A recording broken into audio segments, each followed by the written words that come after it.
Release തീയതി പ്രഖ്യാപിച്ച സമയം തൊട്ട് ഇന്ന് വരെ മലയാളക്കരയെ കൊണ്ട് എമ്പുരാൻ എമ്പുരാൻ എന്ന് മാത്രം പറയിപ്പിക്കാൻ കഴിഞ്ഞ ഇതുവരെ മലയാള സിനിമ കാണാത്ത മാർക്കറ്റിംഗ് ആണ് ലൂസിഫറിന്റെ ശില്പികൾ രണ്ടാം ഭാഗത്തിനായി മുന്നോട്ട് വെച്ചത്. അത് ചിത്രത്തിലെ സസ്പെൻസുകൾ മാത്രമായിരുന്നില്ല. മലയാള സിനിമയിലെ വൻമരങ്ങൾ രണ്ട് ചേരിയായി തമ്മിൽ തല്ലിയോ എന്ന് തോന്നിപ്പിച്ച രംഗങ്ങൾ വരെ നടന്നു.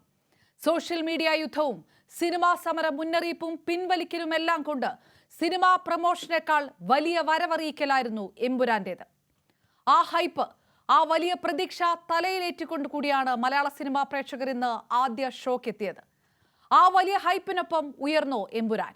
ലൂസിഫറിനെ കടത്തിവെട്ടുമോ രണ്ടാം ഭാഗം? മോഹൻലാൽ ചിത്രങ്ങളിലെ നാഴികക്കല്ലാകുമോ എമ്പുരാൻ? പാൻ ഇന്ത്യൻ ബോക്സ് ഓഫീസിൽ കൊടുങ്കാറ്റടിക്കുമോ? ഈ ചോദ്യങ്ങൾക്കെല്ലാം ഉപരി പ്രേക്ഷകർ ചോദിച്ചുകൊണ്ടേയിരുന്ന ആ ചോദ്യത്തിനും ഉത്തരമായിരിക്കുന്നു ചുവന്ന ഡ്രാഗൺ ചിഹ്നത്തിലുള്ള കുപ്പായത്തിൽ ആരാണ്. ഉത്തരങ്ങൾ നിറയുകയാണ് മാധ്യമങ്ങളിലും സമൂഹ മാധ്യമങ്ങളിലും. അതെന്തായാലും മലയാള സിനിമയുടെ തലവര ഈ സിനിമ മാറ്റി എഴുതിക്കൊണ്ടിരിക്കുന്ന സമയമാണ് ഈ നടക്കുന്നത് എന്ന് തന്നെ പറയണം.